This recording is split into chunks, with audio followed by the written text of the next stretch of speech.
Je pensais vivre une soirée tranquille, mais quand les amis de mon mari ont franchi cette porte, ma vie ne m'a plus jamais regardée de la même façon. Nous sommes conditionnés à croire que le destin arrive avec une fanfare, que la trajectoire d'une vie ne change que lors des grands moments, les mariages, les adieux définitifs, les grandes promotions. Mais si vous me demandez mon avis, les instants qui réécrivent réellement votre ADN se produisent dans les marges silencieuses lors de journées que vous n'auriez même pas pensé à marquer sur un calendrier.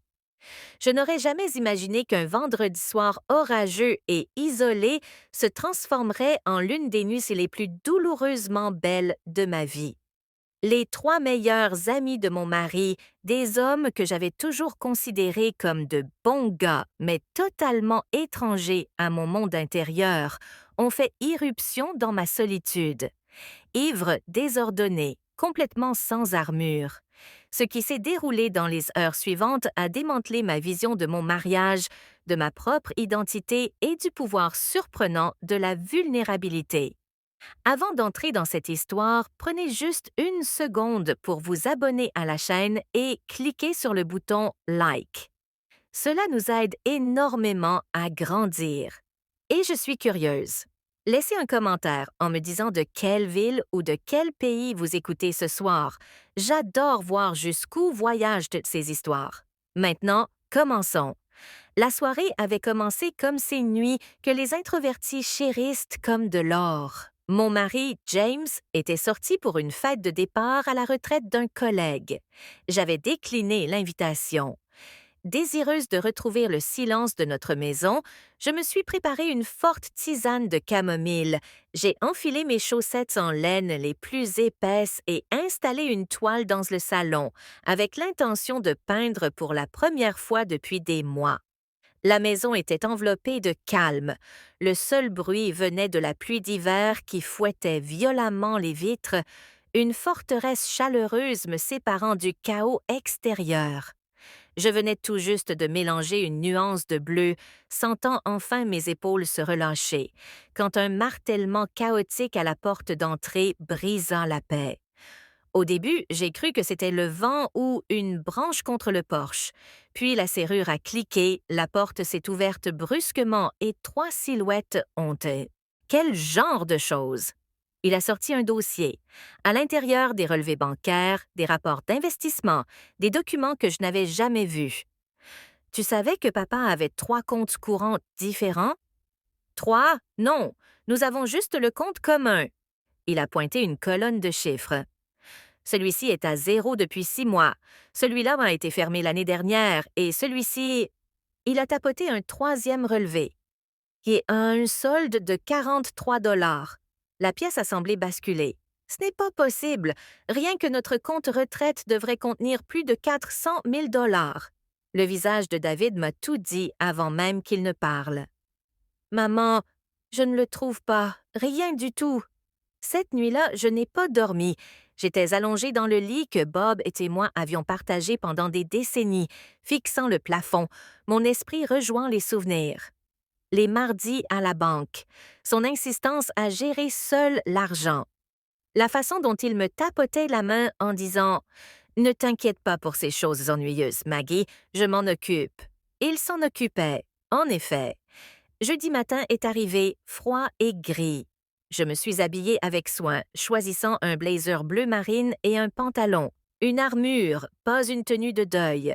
David m'a proposé de venir avec moi, mais j'ai refusé. Quoi qu'il y ait dans ce coffre, je devais le voir seul. La banque était un bâtiment moderne, tout en verre et en acier. La directrice, une femme d'une cinquantaine d'années nommée Patricia, m'a accueillie avec un sourire compatissant. Madame Thompson, je suis vraiment désolée pour votre perte. Votre mari était un client apprécié depuis de nombreuses années. Elle m'a conduite dans un couloir jusqu'à la chambre forte. Les coffres tapissaient les murs comme des dents métalliques. Elle a utilisé deux clés, la sienne et celle qu'elle m'a donnée pour ouvrir le coffre numéro 847. « Je vais vous laisser un peu d'intimité, a-t-elle dit en désignant une petite pièce avec une table et une chaise. Le coffre était plus lourd que je ne l'avais imaginé. Je l'ai posé sur la table et je l'ai regardé longuement. Métal froid, secrets enfermés, le résumé d'un mariage que je croyais comprendre. Je l'ai ouvert. À l'intérieur, des dossiers, beaucoup de dossiers. Le premier était étiqueté Investissement réel. Mes mains tremblaient quand je l'ai ouvert. T'es pas genre, et Cynthia après pagé à Maintenant, des bougies, mon vin préféré, la chanson de notre mariage en fond sonore. Mais pendant qu'il parlait, je n'entendais qu'Adam. Sa voix, son rire, ces mots qui résonnaient dans ma tête. Tu mérites plus, Rachel. J'ai souri tout le long du dîner, faisant semblant d'être présente, alors que mon cœur était ailleurs. Plus tard, quand Michael s'est endormi à mes côtés, je suis restée à fixer le plafond. La culpabilité m'a traversée comme une tempête. C'est à ce moment-là que j'ai compris la vérité. J'avais dit oui à tout, sauf à la seule chose qui comptait vraiment, l'honnêteté. Le lendemain matin, je suis allée au travail et j'ai demandé à Adam de prendre un café à l'extérieur du bureau. Il avait l'air surpris, peut-être même nerveux. Assis l'un en face de l'autre, je lui ai dit que je ne pouvais plus vivre dans cette zone grise que nous avions créée. Tu as été gentil avec moi, ai-je dit. Tu m'as rappelé que je suis encore vivante, mais je dois retrouver ce sentiment sans toi. Il est resté silencieux un long moment, puis il a hoché la tête. Tu es plus forte que tu ne le crois, Rachel, a-t-il dit doucement, et c'est peut-être ça que tu devais découvrir depuis le début. Partir a été plus difficile que je ne l'imaginais. Le silence qui a suivi a été brutal, mais peu à peu, j'ai commencé à reconstruire. Pas seulement mon mariage, moi-même. J'ai recommencé à peindre. J'ai commencé à dire oui à de petites joies qui m'appartenaient, oui aux promenades matinales, oui au temps passé avec mes enfants, oui aux conversations avec Michael qui ne ressemblaient plus à des routines. Finalement, j'ai dit la vérité à Michael, pas au sujet d'Adam précisément, mais sur ce vide que je ressentais. Il ne l'a pas bien pris. Il y a eu des disputes, des larmes, de longues nuits de silence. Mais petit à petit, nous avons retrouvé notre chemin.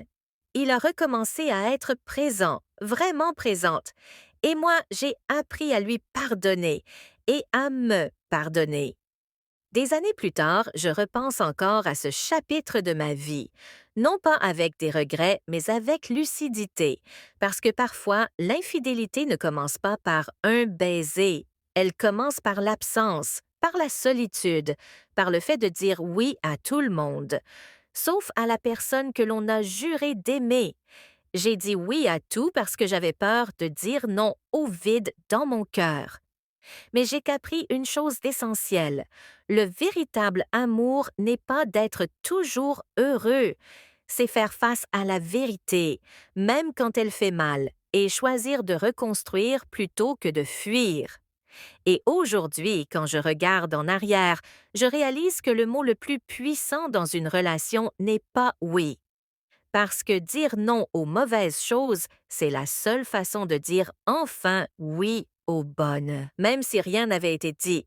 Nous n'avions pas franchi de ligne extérieurement, mais intérieurement, quelque chose avait déjà basculé. Quand il me regardait, je me sentais redevenir une version de moi-même que j'avais presque oubliée. Pas parfaite, pas épuisée, juste vivante.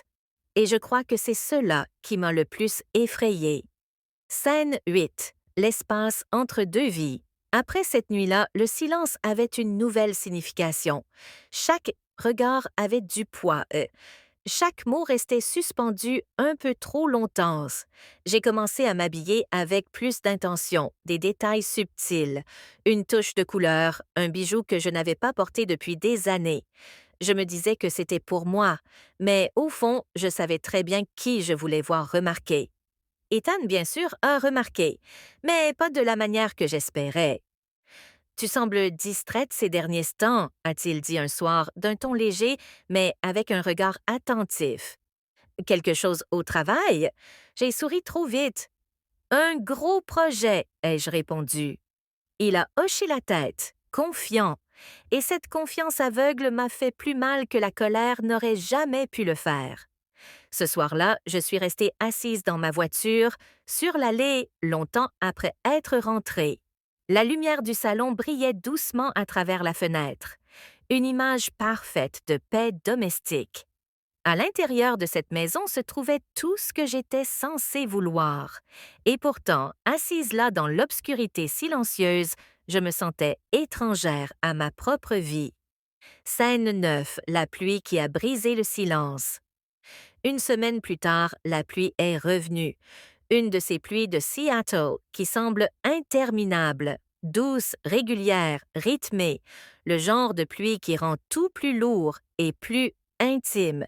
Il était tard lorsque Lucas m'a proposé de me raccompagner. « Allez, tu vas être trempé, a-t-il dit avec légèreté.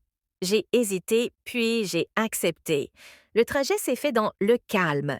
Les essuie-glaces balayaient le pare-brise dans un mouvement lent et hypnotique. Nous parlions de travail, de musique, de rien d'important.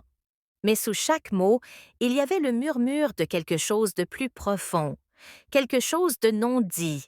Quand il s'est arrêté devant ma maison, je n'ai pas ouvert la porte tout de suite. Pendant un moment, tout ce que j'entendais, c'était de la pluie contre la vitre. Puis il a dit doucement « Tu n'as pas à faire semblant d'aller bien tout le temps. » Quelque chose en moi s'est fissuré. Je voulais dire « ça va », mais les mots ne venaient pas. À la place, je me suis tournée vers lui, et dans cet instant fragile, tout a changé. Le baiser n'était ni sauvage ni calculé. Il était silencieux, douloureux, humain. Et quand il s'est terminé, il n'y a eu ni victoire ni soulagement, seulement le poids lourd et tranchant de savoir que quelque chose d'irréversible venait de se produire.